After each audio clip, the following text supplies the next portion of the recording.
9 jam di Polda, Anies di SBY kan.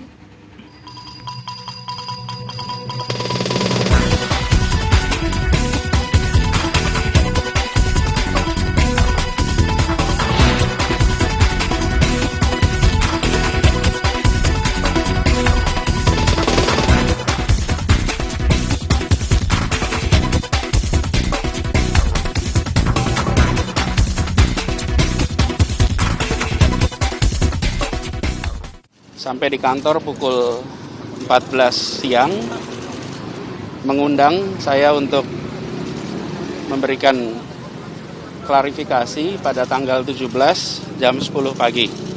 Jadi hari ini saya datang ke Mapolda sebagai warga negara untuk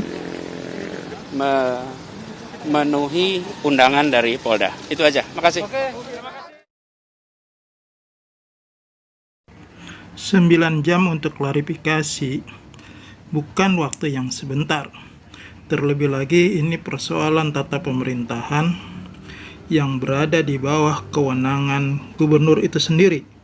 Dan yang memanggil adalah Polda DKI Jakarta yang sesungguhnya berada di bawah pemerintahan DKI Jakarta.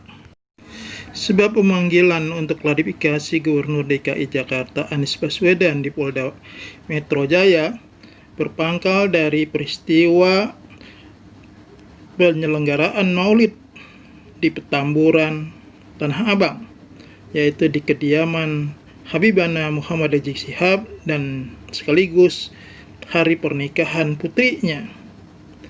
Dan yang menjadi soal adalah pemanggilan itu didasari dengan undang-undang kekarantinaan yang dibincangkan mulai dari siang hari di berbagai media mainstream. Itu berdampak terkenanya sanksi bila terjadi adanya indikasi tindak pidana, yaitu 1 tahun atau denda yang memungkinkan itu menjadi persoalan pemerintahan yang serius.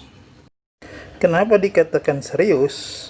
Karena kita akan teringat dengan peristiwa Gubernur Ahok jelang Pilkada DKI Jakarta 2 tahun yang lalu. Saat itu Ahok terpleset dengan ucapan yang kemudian menjadi delik, yang menjadi persoalan hukum, yang kemudian Ahok mendapatkan sanksi pidana selama 1,5 tahun lebih. Itu membuatnya dia tergelincir daripada tampuk kekuasaan pada Pilkada DKI Jakarta.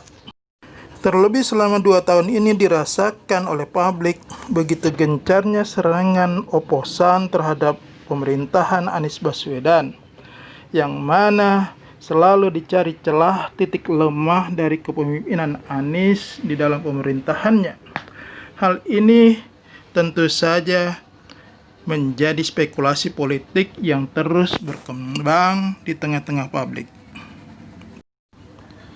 Polemik yang terjadi pada Anies di tengah-tengah publik bukan lagi persoalan untuk menghadapi Pilkada DKI Jakarta berikutnya, namun adalah agenda politik yang lebih besar, yaitu Pilpres 2024. Karena banyak dibincangkan Anies memiliki potensi yang besar sebagai kandidat. Prestasi Anies yang dia peroleh di dalam maupun di luar negeri itu menjadi 1 poin tambahan yang memusingkan lawan politiknya, bagaimana cara menghentikan atau menjegal popularitas dan panggung-panggung yang dimiliki oleh Anies. Spekulasi ini tentu saja akan semakin ramai dibincangkan di tengah-tengah masyarakat mungkin 1 atau 2 minggu ke depan. Apakah Anies dengan peristiwa ini seakan di SBY-kan? Bila mana kita mengingat peristiwa jelang Pilpres 2004 terhadap diri Pak SBY pada saat itu, tentu saja segala kemungkinan masih terus kita bisa nantikan. Sahabat, demikianlah perbincangan kita kali ini. Assalamualaikum warahmatullahi wabarakatuh.